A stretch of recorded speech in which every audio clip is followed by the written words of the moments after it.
Prepara-se para ir à polícia.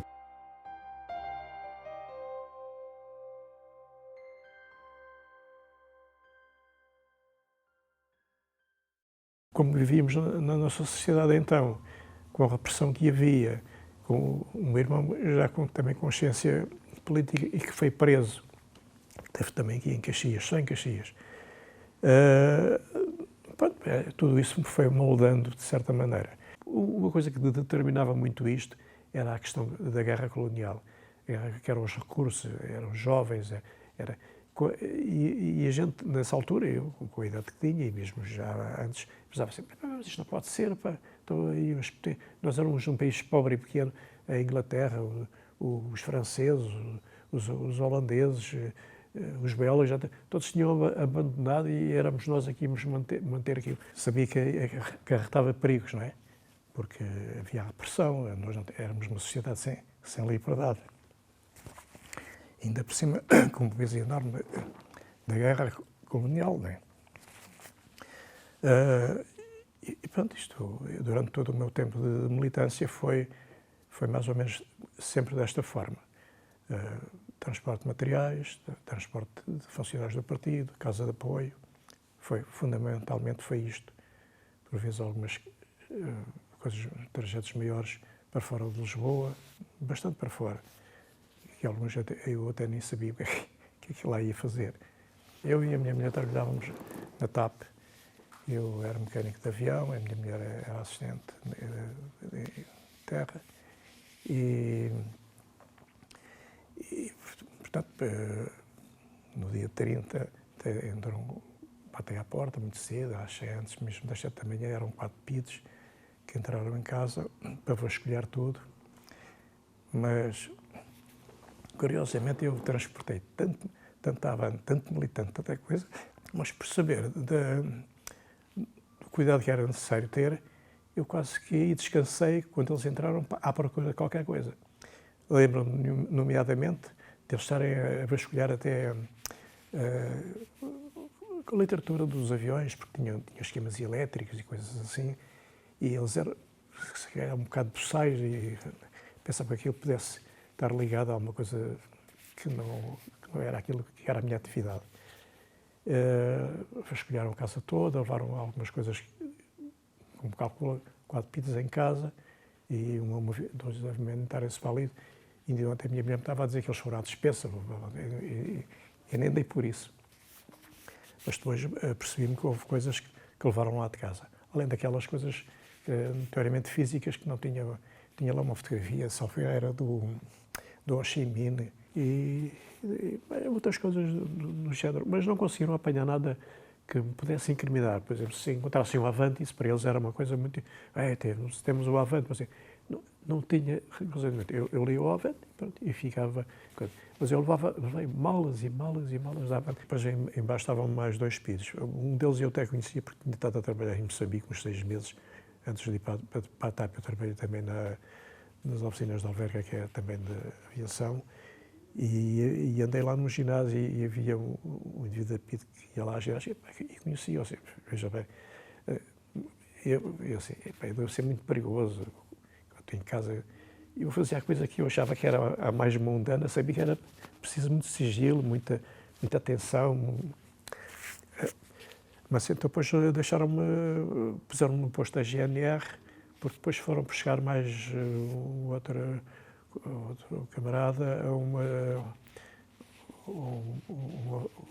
fábrica que agora já não existe, que era a Olaio, que fabricava móveis, que era também ali à saída de Sacavém.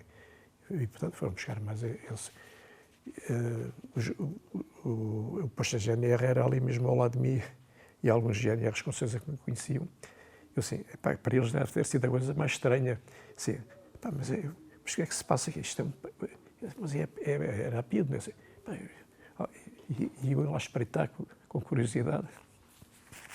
Pronto, e levaram-me para António Maria Cardoso, onde eu estive esse dia até à noite.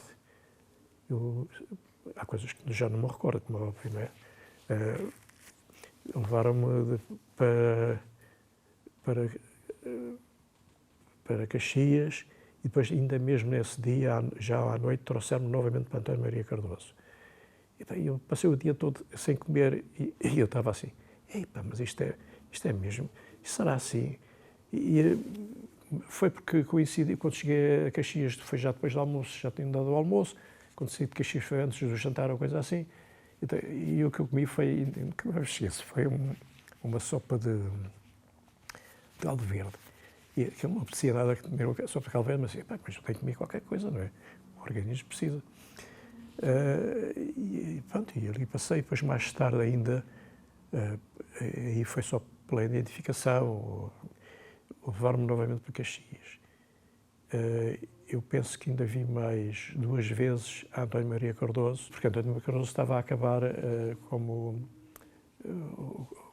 instalações para fazer os interrogatórios. Aquilo depois passou tudo para o reduto norte-sul, aqui de Caxias. E depois, portanto, fui em Caxias, eu acho que tive algumas 3 celas diferentes, as celas eram assim coisas pequenas, era aí de 2 metros por 3, tinha uma mesita, tinha uma cama, e fui ali, estive ali sozinho, mês e pouco, sempre sozinho, mas mudei por 3 celas diferentes. Essa parte aí foi a mais difícil, porque as vícias eram bater, e eu acho que o bater foi sempre aquilo que eu sentia menos. Eles tinham, eu lembro-me de alguns 3 objetos diferentes, eram desde o cavalo marinho a uma moca, e assim. E não sei se eles até sentiam alguma vergonha de estarem a praticar aquele ato. Mas depois o que era difícil, a gente está sempre a pensar, bem, estive lá, o mais que foi 3 noites e 4 dias, e depois voltei várias vezes, sei lá, muitas vezes é que eu fui a interrogatório. Umas 3 ou 4 noites sem dormir, mas depois os pitos sempre vinha um, vinha outro, e eu penso que a partir de, sei lá, depois de um certo tempo a gente já começa a baralhar muito a cabeça, não é? Ou já nem veio bem, houve coisas que parece que esquisitas no chão, mas a pessoa de qualquer maneira está sempre um pouco consciente, mas a angústia é assim, mas eu vou-me aguentar, o que é que vou fazer? Vou fazer mais. E depois, cada vez que ia para a cela, estava sujeito àquela grande angústia, assim, vamos chamar outra vez, cada vez que vinha, se ouvia a Ramona da polícia. E aquilo era uma constante, porque devia ser mais que um carro, não é? E entravam por um túnel e que ia para o interior um pátio.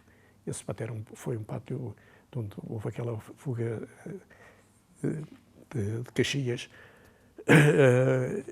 E eu nunca entrei para aquela entrada principal que as pessoas hoje veem, quando saíram os presos políticos, e era para entrar a minha mulher e os advogados, quando iam ter com os presos. Mas o que foi doloroso, e eu volto a repetir, realmente era aquele tempo de espera, sem saber quando é que se ia para o interrogatório e como é que a gente se ia comportar, ia resistir e o que é que iam fazer. Porque o interrogatório era feito de muitas coisas. A polícia também estava cego, porque eles andavam mais à procura por aquilo que eles talvez nunca encontraram. Mas prenderam muita gente, porque isto houve uma denúncia que levou, naquele período, muita gente à cadeia. Eu mesmo sozinho, tive mês e pouco, já não sei precisar bem.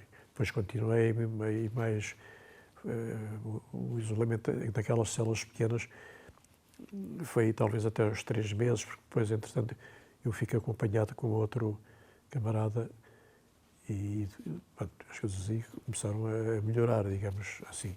Mas eu estive sozinho, percorri, eles nunca punham na mesma cela, não sei porquê, ou porque punham numa qualquer. E uma cela eu só via uma parede, noutra cela já via a estrada, noutra cela também só via a parede. A minha mulher também a levaram para Caxias, teve em interrogatório, mas pronto, ela sabia toda da minha atividade, mas não conseguiam, viram que não conseguiam nada o que apreenderam também logo o carro na altura, mesmo antes do tribunal assim decidir, o carro foi logo apreendido, não é? Que fazia muita falta. A minha mulher para ir depois para Caxias era de comboio, sujeito às provocações dos PIDs, ou então porque havia muita gente depois a apoiar, não é? As famílias dos presos políticos. Não era só, foi formado nessa altura o socorro aos presos políticos. Eu tive o apoio da Amnistia Internacional, com o qual ainda hoje me relaciono com pessoas com quem fiz amizade. E a minha mulher, entretanto, até nem sabia, também abortou na altura, que foi para ela um grande trauma. E eu fiquei sem saber, eu não sabia. E até me recordo uma vez um pedido assim: então a sua mulher, como é que está? E eu disse: a minha mulher está bem. Então, eu disse: o que é que eu vou responder? Eu respondi, estas coisas respondia. Não assumi uma atitude daquela de camaradas que era nem bom dia nem boa tarde. Não é? As visitas era com. Aquilo era um vidro duplo, e o som até circulava, era do lado de uma rede. E pronto, era uma vez por semana, uma hora, com um PID do lado dela e um guarda do meu lado, um PID para ouvir o que é que a gente dizia. E era assim. Depois, mais tarde, quando se começou a formar o processo, também o advogado, José Carlos Vasconcelos, salvo erro. Não sei se era irmão do Carlos Vasconcelos, que era jornalista, se tem presente. Depois, decorrido aquilo, que eles formaram o processo,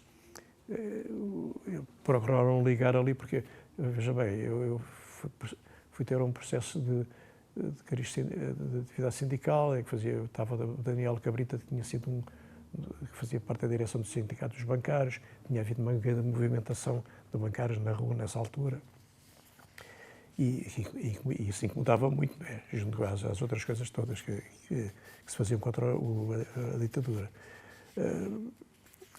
E andando depois, vim para uma sala para baixo, onde já éramos 8 ou 10 presos, que era a parte mais do...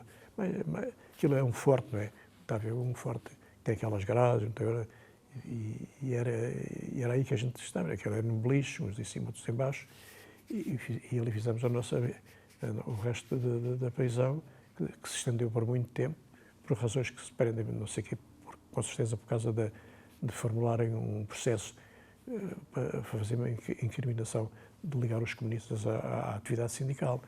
Acho que foi por essa razão, porque, de qualquer forma, havia também havia muitos jornalistas que vinham.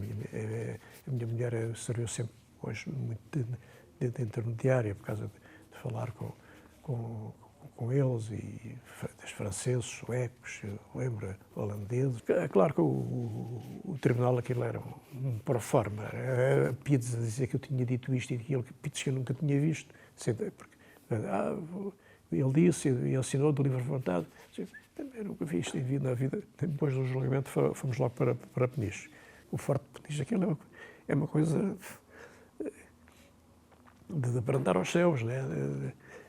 Com certeza que já lá foram, não sei se... Aquilo, pronto, e depois, sabe que a composição prisional naquela altura era diversa, porque era um misto de trabalhadores como eu, que éramos operários especializados, digamos assim, com intelectuais, com operários da Lisnave e da Parrisson, com pessoal também que vinha da província. E Peniche, as coisas caricatas também, porque ele às vezes, conta este episódio, antigamente os relógios eram todos, eram uma máquina, agora tem uma pilha, né? Mas os guardas a querem desmontar o relógio por causa das mensagens. Você abre-me isso, se mostrar aqui. Com 26 anos, a gente, naquela altura já não havia ali, a gente atravessa a dizer aquilo. Mas os guardas, aquilo depois, o chefe dos guardas lá tinha sido o guarda que tinha um posto, o cloroforme no nariz, quando foi da fuga de Peniche. De Peniche, digo bem, com o Álvaro Cunhal. Mas tiveram cuidado de meter lá uma coisa por causa da língua. E esse homem connosco foi sempre muito pianinho, muito pianinho. E não havia grandes conflitos lá com os guardas. As coisas eram assim, a gente de lá não podia sair, que sei lá quantas portas ele tinha, né? E de grades, e depois eu fui despedido, assim que foi a pronúncia do tribunal, eu recebi uma carta para dizer que face à condenação, que cortavam o contrato comigo, não é?